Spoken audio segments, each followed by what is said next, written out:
Here's a challenge for you. Next time you're talking with a girl, go ahead and bring up dinosaurs. Talk about them for a full 3 minutes without her thinking you are functionally retarded. It can't be done. Hard mode. No pretending to be a paleontologist. I try my best to not bring up other channels or people when I'm talking about stuff, but I'll make an exception here just to prove a point. Nakey Jakey is the GOAT. Everybody loves him. That's it. But this video is the only genuinely bad video he ever made. And unfortunately, the opinions expressed within it have bled into the wider gaming consciousness. In this video, he uses multiple Ubisoft games as well as Shadow of Mordor when describing the 7 out of 10 game that is worth defending. As somebody who has been screaming to defend lower tier games his whole life, I think this attitude is quite literally the exact opposite opinion we should be holding. Assassin's Creed, Just Cause, Shadow of Mordor are all bland, unoriginal games made by massive, bloated teams whose management cycles them out more infrequently than little Timmy doing his first trend cycle. Massively over-budgeted, clunky, unimaginative products. These mediocre AAA games are the exact thing we shouldn't be defending. Making things is hard. I respect the process. But in this world we're in, where you're just a few YouTube tutorials away from being the next Phil Fish, there is no excuse for this. Okay, so we shouldn't defend mediocre products pumped out of the pipeline by people who play it safer than those who still wear masks in their own cars with the windows rolled up. And everybody already respects indie games. So what am I getting at here? What kind of game am I asking you to be more accepting of? The answer? Tokyo Scramble!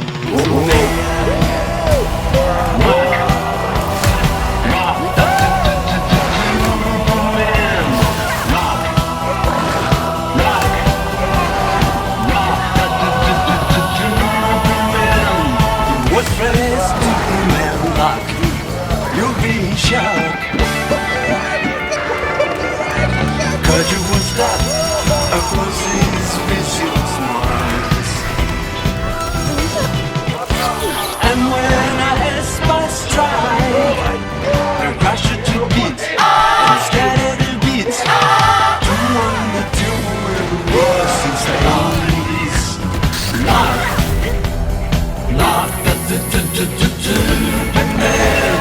God damn it, this game rules. I saw the trailer for this during the recent Nintendo Direct. You know what my first thought was? I felt this tingle throughout my perineum, taking me back to my youth.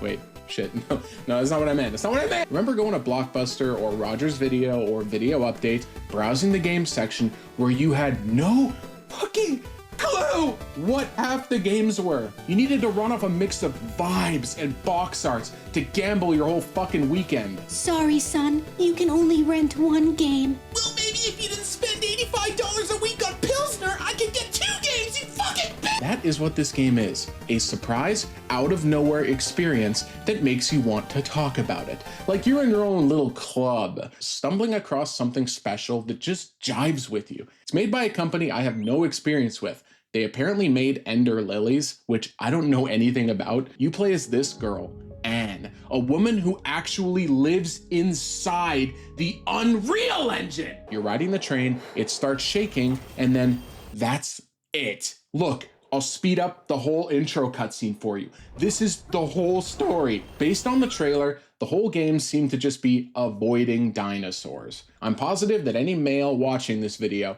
has at least a basic love of dinosaurs, but in retrospect, I don't know why I purchased this game.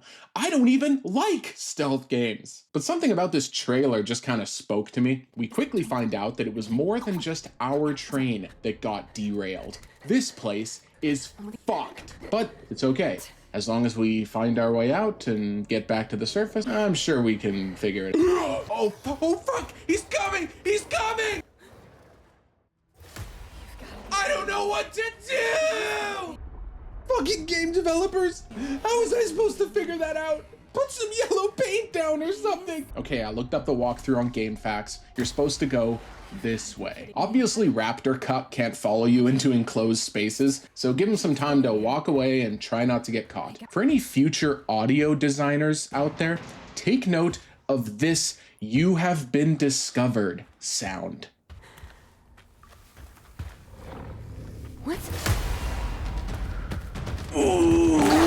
You notice pretty quickly that you can get away with a lot. These guys don't really give a fuck unless they're looking right at you. A key component of this game is the smart watch that Anne wears. We randomly gain updates throughout the game that add features. The first being this blinding light that stuns enemies, but you need to recharge it after each use. So it's only to be used in a desperate situation, as the charging stations aren't everywhere. I'm not sure why I thought this, but I assumed this whole game would just be avoiding these raptors with no added complexity, but seeing even this added in the first 3 minutes piqued my interest. Also, this cutscene here where you get cornered and her smartwatch pays the train station entry fee, causing the door to open and let her through, is straight up genius. In between each chapter, you chat with friends about what's going on.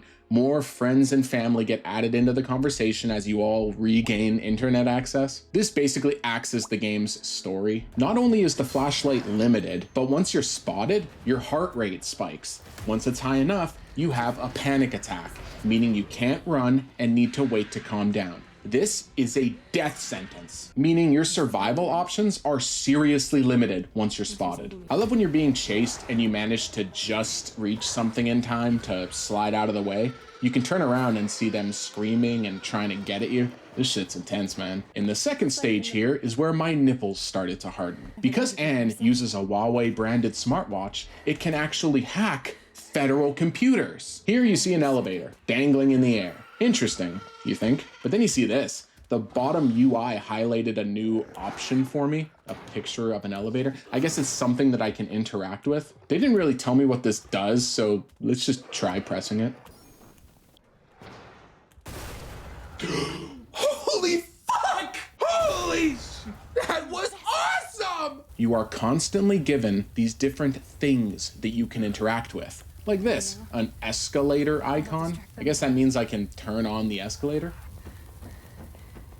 Oh, look at him go! Woo! This is awesome! The seriousness of the whole situation is still there, but the willingness from the developers to be silly is very much appreciated. You can even stand at the top of the escalators and stare down at them like, hey, fuck you. The little bit of silliness, as well as the very purposeful design choice of having the enemies be a little bit retarded, is a great combo. When you just barely avoid an enemy, it doesn't break the immersion. It just makes you feel like you outsmarted them. Each level is broken into parts. Basically one big puzzle room after another. Usually there's a clear optimal route, but if you reach these little cell towers, it'll actually level up your smartwatch, meaning there's an easy route through the game and the 100% route that rewards you with new watch abilities.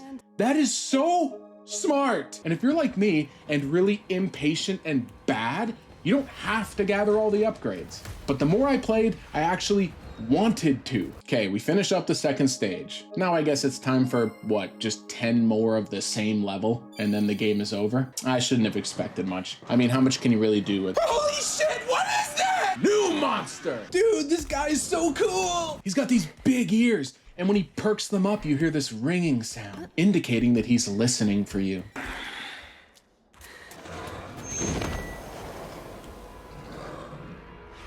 Whoa. Determined to kill your bitch ass with no remorse. Does that mean that all hope is lost? Do we just lay there like a bitch and take it up the ass like the average taxpayer? But wait, if he's listening closely, that means his ears are probably sensitive, right? Wait for him to listen, pop the fire alarm, and stun that bitch. Bye!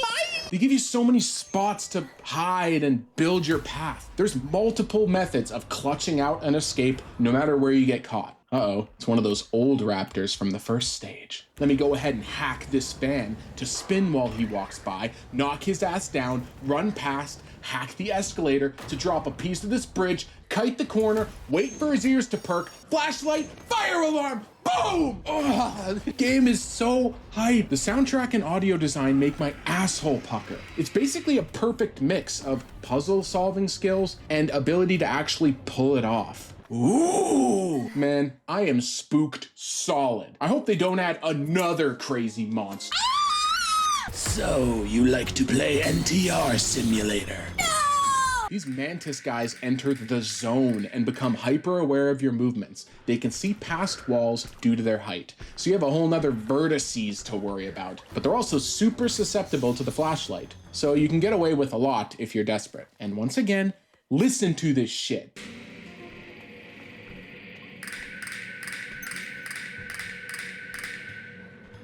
Step aside, you elongated fucks. I'm gonna hack your forklift and lift this giant wall to block your vision. Or I'll lift up this platform and build a bridge to get out of here. We're juggling multiple smartwatch powers with multiple different enemy types. This whole formula is so ripe for expansion. I can't believe nobody made this game already. The tonal changes are constant and awesome. Big open areas that filter down into weird, unsettling caves. You start to realize that whatever happened on the surface is way worse than what you thought. The friends in the chat start acting strange, and we progress into areas that are genuinely unsettling. In this whole caves area, you need to avoid raptors, the bat boys, and the mantises, all while solving problems. If you're like me, this might sound like more trouble than it's worth. You know, planning your route only to die to some bullshit. While that is absolutely possible, I promise you the difficulty is incredibly fair. Granted, I'm playing on stealth lit difficulty, pretty much normal mode, so I can't vouch for the harder one. There's a bug. What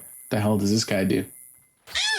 Okay, don't approach those guys. Got it. Did you also notice how the developer introduced me to this enemy in a safe spot where I wouldn't be punished for learning it? That's actual game design. You get these extra missions per stage if you want a better score. Like in the caves here, you need to turn on all these LED lights before escaping. I skipped most of these on my first playthrough because I'm bad, but I'm genuinely gonna go for them on hard mode once this video's done. This one escape I did at the end of this cave section was so close, I actually sat up and felt my heart beating in my chest. I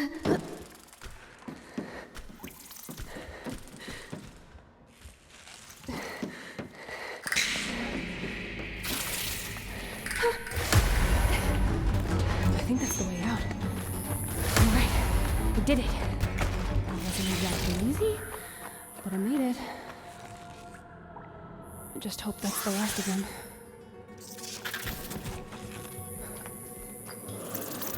We enter the strange, foggy area. She hums to herself to gather her composure.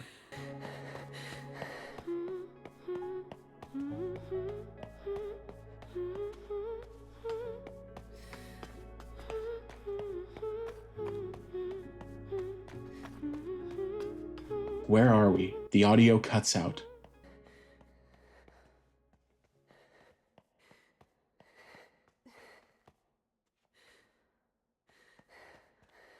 Was that car there before? Then, boom.